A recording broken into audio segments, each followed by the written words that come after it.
This is the Shadic Zone. What's good, everybody out there on YouTube? This is your man Shadicstick, dropping some hot Faraga on this mic, and today I'm back with another Pokemon video, joined by my neighbor Derpy Pearly. Say what's good, my neighbor. Okay. Hey, what's poppin'?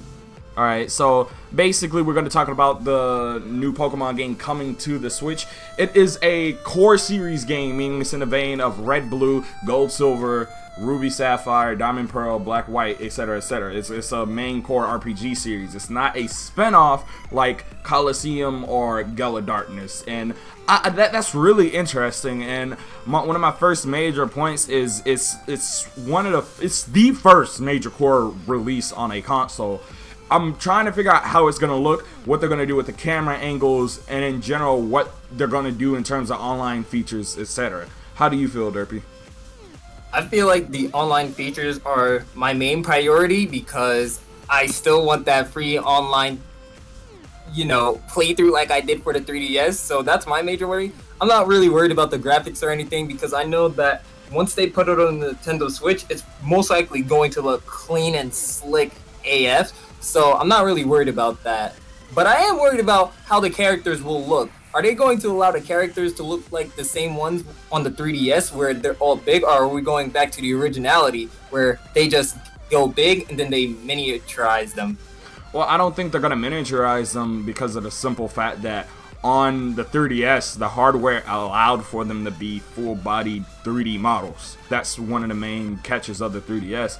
And on top of the Switch having more power than the 3DS, I think we won't see any frame rate issues like we see in XY Aurus, and especially Sun and Moon, because Sun and Moon, if you have more than 2 Pokemon on the screen, the frame rate drops to near nil, and I'm just like, whoa. But I feel like they're gonna keep the character models, the big character models.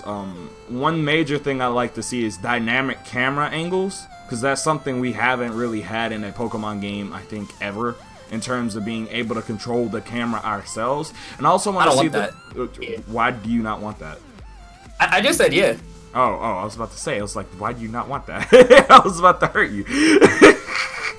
But on the real though, that's one thing I really want, and I want to see the return of Pokemon following you from Heart Gold and Soul Silver. That's something we haven't really seen ever, except for in Heart Gold, Soul Silver, and in Yellow.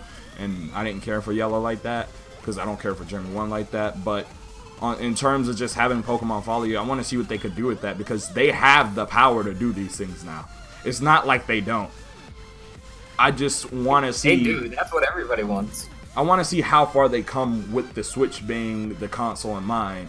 Especially, like, is it going to be 1080p when it's docked or whatever? Is it going to be 900p, 720p? I want to see what they do in terms of, graphics. But, you have anything else to say on that point, Derpy? I'm just really excited for it now since it's going to be part of the main game. So, let's go. Alright, and I want to see, will it differentiate itself like Sun and Moon did? Because Sun and Moon took away the gym system and it replaced the gyms with trials and kahunas. That's something I find interesting. That makes the game feel less, cut and paste, and more of like, oh, we're trying something new. Because in Black and White 1, they tried something like this where, oh, you may go through and you may beat the Elite Four or whatever, but it's really not the Elite Four. Look, it's your boy Dio. Nah, for real though. It's and it's just like, oh no, you can't really fight them. You gotta fight them all over again with higher level Pokemon to actually become the champion. So you get replayability and the stuff after you do after the game just added to it. I really want to see what they would do with this one. Is it gonna be even less linear? Because while Sun and Moon feels non-linear, it's pretty linear in the fact that when you go to some place, they tell you where to go. They're like, oh, go here next, go here next. They're babying us, that's what it is. Well, I don't even want to say it's babying us, because the way they designed Sun and Moon, you kind of do get a bit lost. It's kind of weird because of the way they set up the game.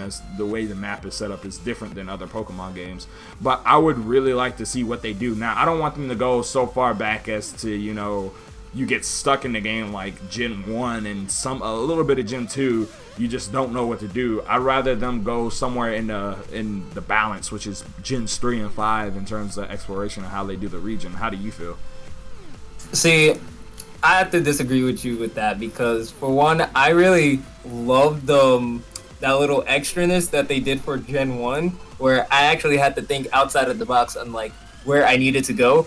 Yeah, it was really annoying, but at the same time, I found it very enjoyable because, one, it made me think. So like I was like, all right, bet I'm not gonna be that one person to look this up online. So I was like, all right. And after like a good 10 minutes of thinking, I finally found where I needed to be. But I also get what you're talking about, where it needs to be balanced. Where it needs to be balanced, that would be very good, mainly because of the targeted audience. Older people, I'm saying that for the kids, because, like, you know, the kids don't like to read and all, so they're like, where do we go now? Well, it's not even that. Some things you don't even read, like, in Gen 2, you won't know that you need the, you know, where to get the spray bottle for the Pseudo-Udo, I think, unless you talk to every single person. That's just how it is. You won't know that, oh, I use this on this Pseudo-Udo, and I get past it. No, you're just gonna have to have it happen to you by chance.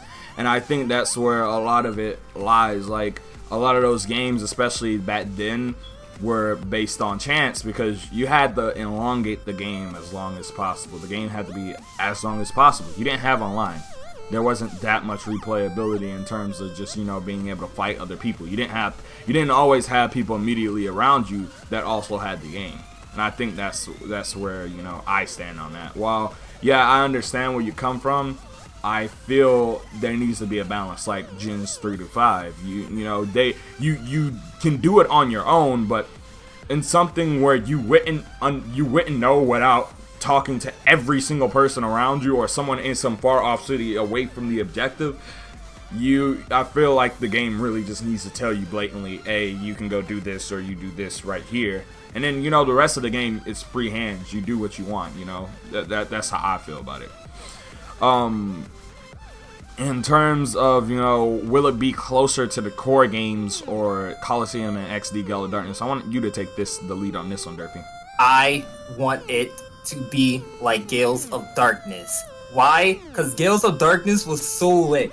Do you know when we had that one partner where she just stared at the battle, and that's how you knew the Pokemon was evil? I want that to happen, okay? I want them to make this happen. I want them to make one person where you get one partner, and it's a human partner. It can also be a Pokemon partner. I want that to happen. I want them to travel along with you, because that's something I really want to see. It happens in the anime, but I'm like, why won't they just do it in the game? Why do they need to do this? So I really want them to add in one other person to travel along with us. So that way, we don't have to focus on if we have a double battle, we have to use both of our Pokemon. We can use one of ours and the other person uses theirs. I actually really do like that concept because as I'm looking at it, I really like that too. You know, you're not just by yourself in Coliseum, which was what you were describing. You're with someone else. There's someone else with you. And I believe that, you know, in a lot of JRPGs, that's one of the reasons people are attracted to them. Whereas Pokemon is a different type of JRPG in that aspect. You know, you collect it's a monster collecting RPG, so you don't necessarily need other party members, but other party members adds to the experience. Like you said with Coliseum, or a great example is Persona. Persona, it's a monster capture game, but you also have other, you know, party members with their own unique abilities, and you control those party members how you will. And I really do like the concept that they had in XD Gale of Darkness and Coliseum, where it really focused on double battles. And I want to see them focus on different type of battles outside of single battles. You know what I'm saying? Because I feel that will make for a unique experience. And with the Switch, I really do feel like they could do something like that. It's only been with console games have they been able to focus on other types of battles. Because when the DS in Gen 5, you know, they introduced new types of battles like rotation and triple battle, and they would have them in, you know, some areas, but you still primarily focused on single battle, and I think you had like 2 or 3 double battles within the game. That's one thing I think Pokemon really lacks in, is the way they change the variety and the types of battles they have. While they have a variety of different types of battles, they don't take advantage of that, and they really just stick to the single battles throughout the main campaign. And I really want to see them do something different. or even have us have the option of, you know, maybe this person fights and it's one person, but they're like, I want to have a triple battle, I want to have a rotation battle. You know, I like things like that in, you know, my games. There's variety. There's more than one thing to do. That I just like that. Especially, you know, people who play competitively. You know, while, you know, I stick to OU singles, I like to venture out sometimes when I'm playing. You know what I'm saying? To get away from the normality of it. Let's move on to the final topic, and that is, what does this mean for the handheld exclusivity of Pokemon? Because we've seen many series take the leap from handheld to console or vice versa, or they'll have one main game on, you know, console and one main game on handheld, like Dragon Quest. Dragon Quest has had many of their mainline series introduced on console and then go to handheld, or vice versa. And I really want to see what is going to happen to the Pokemon core franchise or series with this leap to home consoles. What do you think is going to happen, Derpy? This is actually pretty tough. This is a really tough question, because I really want to believe that even though that they are switching the main core game over onto the Switch, I feel as if they will still also put it on the Switch and the 3DS, mainly because that could also help them with their revenue. Because, like, you know, some people, I believe that some people probably won't have, like, enough money to go out and get a Switch. So if that's the case, they'll be like, okay, since that many people can't get a Switch, we'll just put it on the 3DS, because that'll also give us more money. But if they do go out and get a Switch, that'll also bring us more money, and they would also buy the Pokemon game, which would also bring us more money. So it's really a 50-50 for them. They can easily do that, which would boost up their sales, or they could just do the basic thing like they did for the PS4 and just freaking put every single other game on one console. Well, I don't feel like that is a smart business move, because from a business perspective, Nintendo wants to sell Switches. You don't make it, you know, on a platform where everyone already has, because a lot of people are just going to buy it on that platform, especially at a cheaper price point, because, you know, 3DS games usually come out for $40. You know, that's how DS games have been. It's usually $35 to $40, $25 to $40. You know, that's how the handheld games have always been. And the fact that, you know, it comes out and it's $40, it's like, why buy it on Switch if I don't have a Switch yet? And whereas I could just play it on 3DS, buy it for $40. And while, yes, it may be a garbage experience in comparison to the Nintendo Switch, I still will play the game and probably still enjoy myself.